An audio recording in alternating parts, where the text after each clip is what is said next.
à la Cantorade. Venez avec nous sur Radio Laser prendre de la hauteur et du recul sur les interrogations multiples que nous et vous nous posons toutes et tous. Critiquons, proposons, réfléchissons dans l'humour et le respect.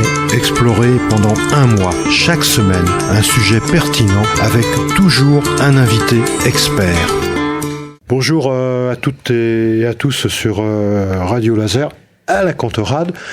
On se retrouve avec Jérôme Arbès. Bonjour Jérôme. Bonjour à vous. Bonjour. Avec André. Bonjour André. Bonjour. Et nous allons continuer à parler du conseil de développement, c'est comme ça que l'on l'appelle. Et ce conseil de développement, on va voir un peu plus. On a parlé un peu méthodologie, mais on va voir un peu des différents groupes de travail qui le constituent, dans quelle optique et comment ces groupes aussi fonctionnent. Est-ce qu'il y a déjà eu des premiers résultats, Jérôme? Vous pouvez nous éclairer. Alors d'abord le groupe agricole peut-être, après le groupe environnement. Vous pouvez nous préciser ça, Jérôme? Je pense qu'on peut aborder le conseil de développement sur deux choses que je vous ai rappelées lors de la précédente émission. Nous étions sur les saisies des élus. Absolument. Donc, nous avons créé, par exemple, à chaque saisie d'élus, se crée un groupe de travail pour se saisir de la question des élus. Il se saisit en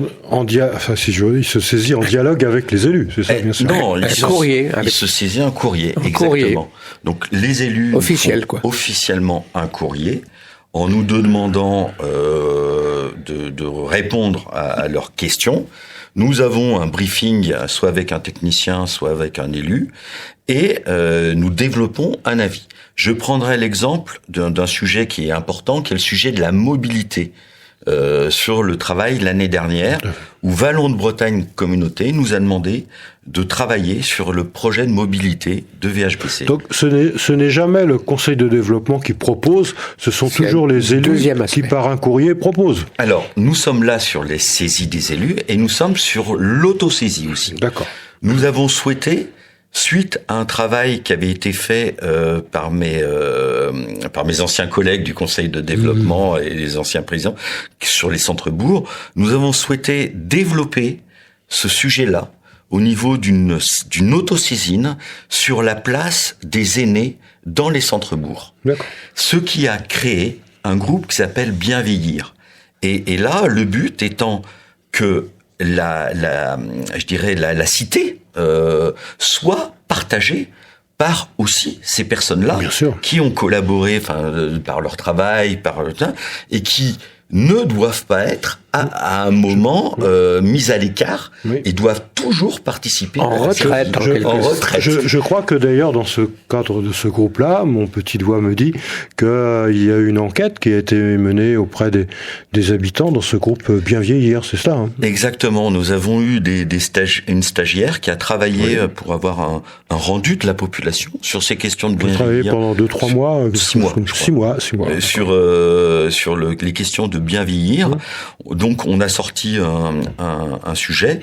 On en parlera prochainement, parce que je crois qu'on a on a essayé en tout cas de faire une journée porte ouverte sur les travaux du Conseil de développement. Ce sera le 13. Ça sera le 13 mai. 13 mai 2023. 2023 avec une journée. 13 mai, ça me rappelle dans l'histoire des événements. En Algérie notamment. Peut-être, voilà. Mais on ira moins loin. Pas de relation. On ira moins loin. Non, mais c'est tout bête. Mais on vient d'en parler. Oui. Mais en même temps, un conseil de développement s'inscrit dans la durée. Donc, dans l'histoire. Dans l'histoire. Et voilà. Et donc le 13 mai, on en parlera. Le 13 mai, autour des jardins partagés à Bourg-des-Comptes, où il y a 4 magnifiques jardins partagés, parce que il nous a semblé dans notre étude sur les transitions. Où sont les jardins partagés à Bourg-des-Comptes pour nos auditeurs? Il y aura un circuit le 13 mai au matin avec les personnes qui ont créé ces jardins-là, dont l'association du GIEC des vallons de Vilaine. Alors le GIEC, c'est pas le GIEC de lutte contre le climat, hein. C'est pas la même chose. Nous sommes... Le GIEC, c'est de Jean Jouzel, non. Le GIEC, c'est un ensemble complexe qui travaille et puis qui publie des travaux. C'est pas la même chose. En un sens, si. C'est pas celle de l'ONU, mais c'est la même sens. Voilà. Mais c'est-à-dire que on n'est pas obligé d'être de l'ONU pour créer un GIEC, et on peut créer un GIEC. Et là, que veut dire GIEC, là? Alors, c'est un groupement. Alors là, c'est une colle. C'est une colle. Mais je voulais juste finir sur cette histoire de 13 mai. Interprofessionnel de 13 mai. Donc, il nous a semblé que la première chose qui était partagée au niveau des transitions, c'était ces jardins. Et partager des jardins est très important. Jardins partagés. Jardins partagés, parce que apprendre déjà à travailler ensemble, une mise en commun, et puis surtout la mise en commun du résultat, bien sûr, des fruits. Et je pense que à l'avenir, les transitions, on va partager des choses, on doit partager des choses. Je prends l'exemple de l'autosolisme. Si on veut partager une voiture, c'est apprendre à comment avoir quelque chose en commun. Ne pas dire toujours c'est à moi, moi, justement, mais je partage. À ce propos, il y a quelque chose, je change un peu, mais l'idée de mettre en commun, de partage, on la retrouve aussi dans ce qui se passe parfois dans certains cantons de Suisse, où on n'est pas propriétaire de son terrain. Le terrain est propriété de la commune, c'est du commun. On n'est propriétaire que de la construction sur le terrain. Ce qui ferait, si on en arrivait dans certains cas dans les villes chez nous, c'est un peu comme le terrain sur lequel on travaille, s'il était commun, ça veut dire qu'il n'y aurait pas de spéculation sur le terrain. Donc les constructions seraient moins chères, in fine. Oui, alors, on n'achèterait pas un terrain finalement. Non, ce serait propriété de la commune ou enfin c'est une expérience qui existe. C'est une expérience qui existe. C'est une expérience qui est en France aussi et particulièrement à Rennes. Il y a ces premiers logements mis à commun qui, au bout de 50 ans, reviendront à la collectivité. Pour le terrain ou pour le logement?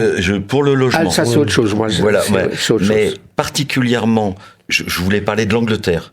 Où l'Angleterre aussi, on est capable d'acheter pour un siècle. On achète pour 99 ans. Oui, c'est un bail. Un bail, voilà. Et après, ça revient dans le bien commun. D'accord. Et ça, c'est une réflexion qu'on doit avoir à terme sur le foncier agricole, sur le foncier directement. De construction.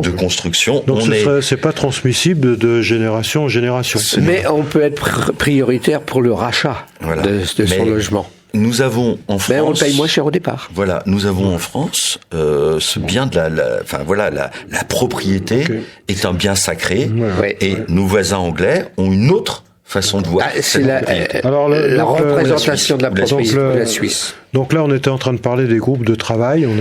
C'est intéressant tout ce que l'on dit, bien sûr.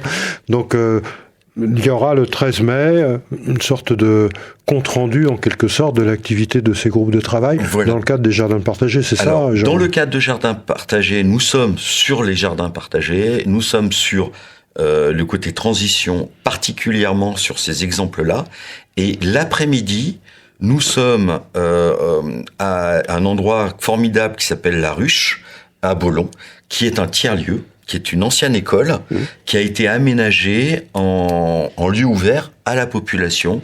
Alors ça veut dire quoi, lieu ouvert? Lieu ouvert, c'est un lieu en fait qui est pris par une association et qui devient un peu l'esprit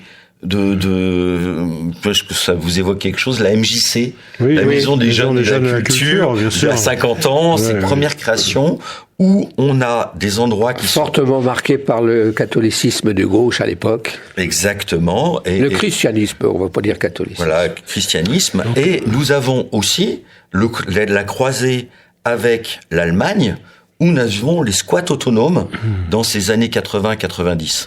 Donc c'est un petit peu un endroit autonome où la population s'organise, organise des rencontres, organise aussi un lieu de débat pour faire avancer les choses. Radio Laser.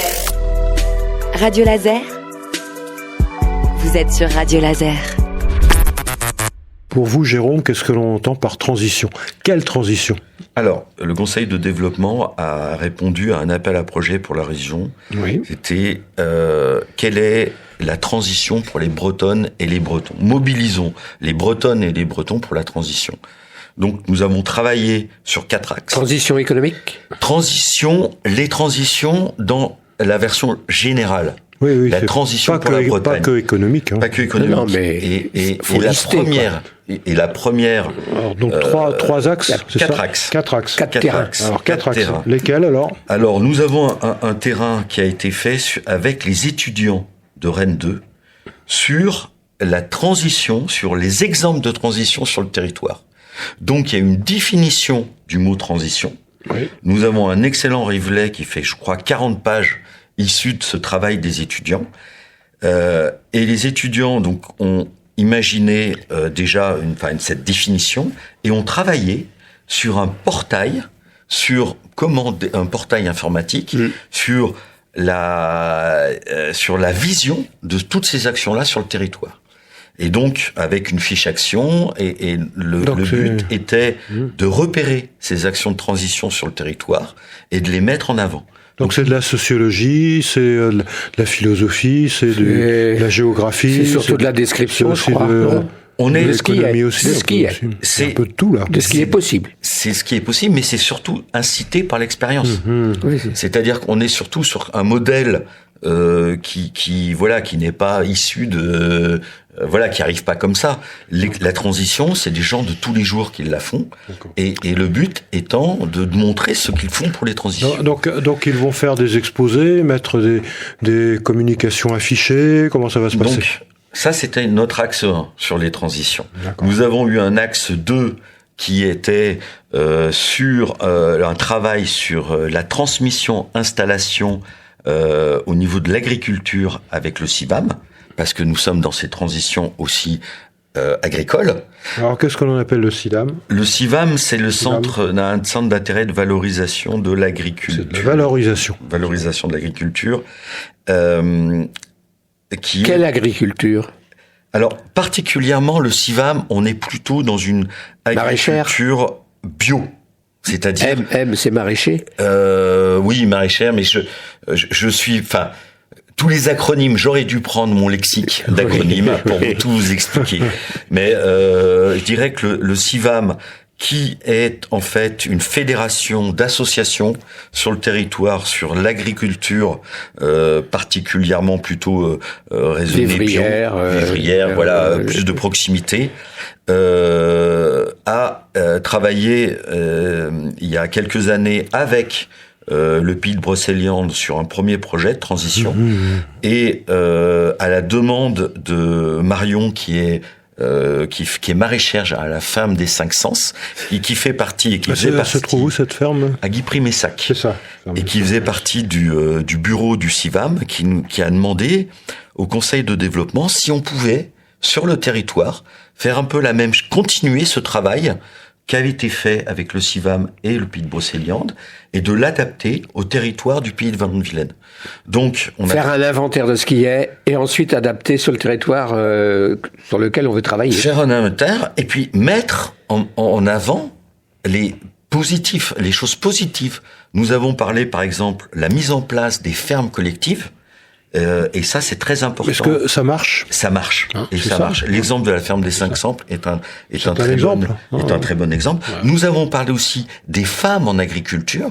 Nous avons eu le 16 février un café débat sur les femmes en agriculture, parce qu'elles ont une perception différente des choses, et il faut pas percevoir la femme en agriculture comme la conjointe de l'agriculteur. Il y a énormément de femmes qui ont des exploitations agricoles. Elle est active, pleinement.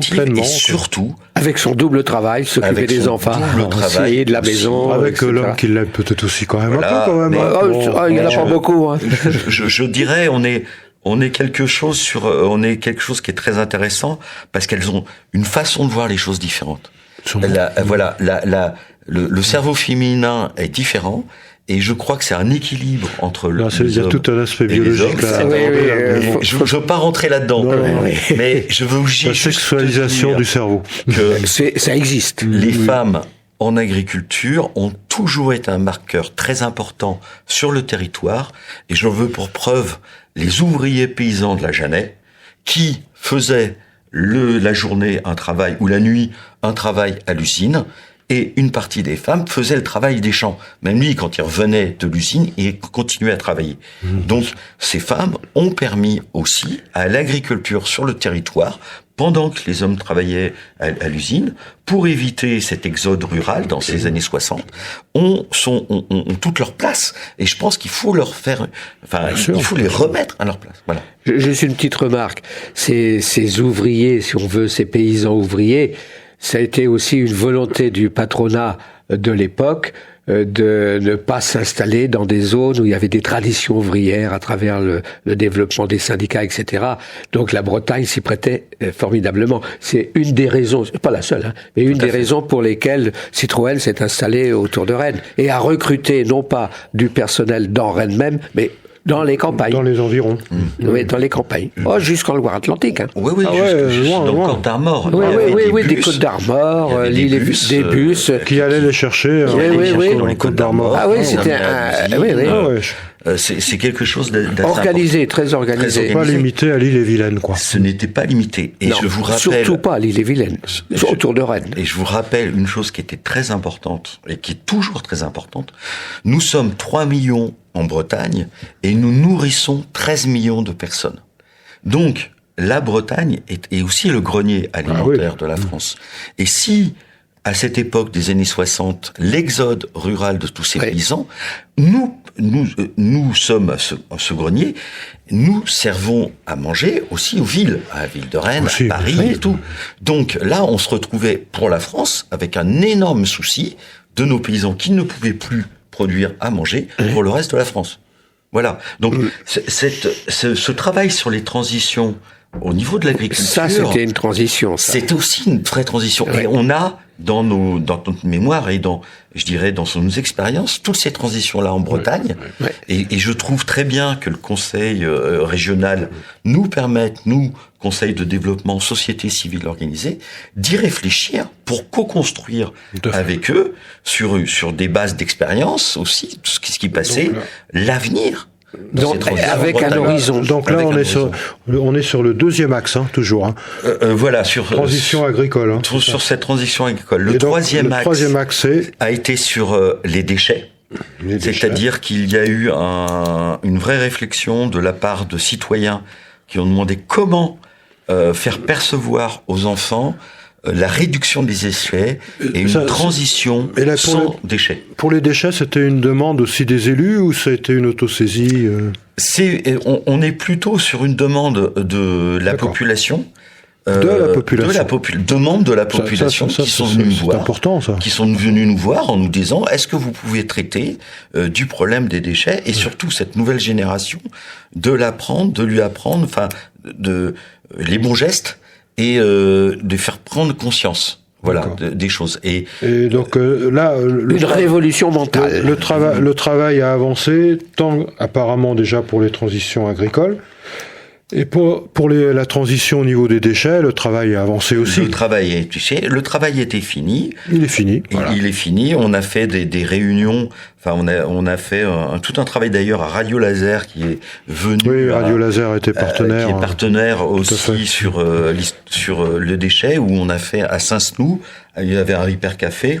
On a travailler aussi avec les élus de Saint-Snou qui ont aussi gagné qui ont eu une subvention pour les projets transition sur une autre partie.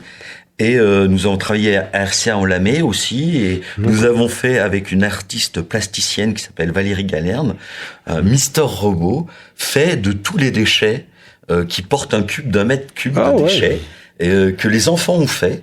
Et le but était que dans la tête des enfants, qu'est-ce que les déchets, comment les exprimer, et comment faire comprendre aux autres enfants comment on se prive, comment réagissaient les enfants à cela, le zéro déchet. Comment les enfants réagissaient à cela? Je crois qu'ils ils ont bien réagi déjà de faire cette culture avec une artiste. Prendre conscience. Parce que donc en même temps, il faut que ça reste dans la durée, cette prise de conscience. Voilà un peu ça. Parce qu'au collège, après, ça se a des conséquences. Ça se dissout. Si vous ne prenez pas conscience, vous ne pouvez pas ensuite établir votre futur. Donc la question pédagogique, c'est comment faire en sorte de maintenir cette conscience pratiquement toute la vie. Voilà. Et je reprendrai la chose qu'elle est vite oubliée au collège et au lycée. Exactement. Moi qui ai des enfants qui sont passés dans le début au triage où papa ne fait attention à comment tu jettes tes déchets, maintenant c'est eux qui jettent n'importe comment leurs déchets. Donc je crois qu'il y a une sensibilisation qui doit être faite tous les jours. De rappeler encore ça. Et je parlais du 4e axe qui est important parce que il correspond à la mutualisation, à cet esprit de mutualisation. Et donc, le 13 mai, nous mutualisons et principalement, nous allons faire une réunion sur le financement citoyen participatif. C'est-à-dire qu'on nous sommes rendus compte que sur le terrain, si on veut associer la population, si des projets comme des projets dans l'énergie renouvelable veulent aboutir, il faut qu'ils soient portés aussi par la population. Alors voilà. Et donc, la meilleure moyen, c'est le crowdfunding, c'est-à-dire le permettre à des personnes d'investir, par exemple, dans l'installation. Je prends l'exemple de Terre de Liens, qui est une structure associative qui, grâce au crowdfunding, permet à des personnes d'acheter de la terre pour des nouveaux paysans qui s'installent et que ces personnes-là puissent garder leur argent, leur premier investissement, je dirais, sur leur outil de travail et leur trésorerie. D'accord. Et que la terre appartient à un collectif. Celui-ci, s'il veut racheter la terre, il y a des possibilités, mais il appartient à un collectif. Au départ. On va finir un peu. Autre aspect également, c'est qu'on a vu 4 axes, mais l'axe énergie, l'axe senior, l'axe mobilité, l'axe santé, il est envisagé ou il sera passé dans quel cadre ? Il est passé dans le cadre, donc on va essayer de travailler nous avons remis des avis. Oui. Donc ces avis sont des 10 pages, 15 pages, qui sont sur le site du Conseil de développement au niveau du pays, ou qui sont sur le site de Wallon-de-Bretagne Communauté, quand c'est une saisine de la communauté de communes. Et par rapport à ça, nous allons essayer d'expliquer à la population dans des panneaux, dans des films, donc, cet exemple. Enfin voilà. Je voulais dire ça dans le cadre de la journée des transitions, la transition pour l'énergie, la transition pour la vie des seniors, la transition pour la santé. On a des déserts médicaux ici en France. La mobilité, vous en avez parlé, Jérôme. Donc là, il y aura des communications affichées, des petites conférences, des exposés, etc. On est en train de bâtir pour ce 13 mai prochain. Voilà, on est en train de bâtir le programme.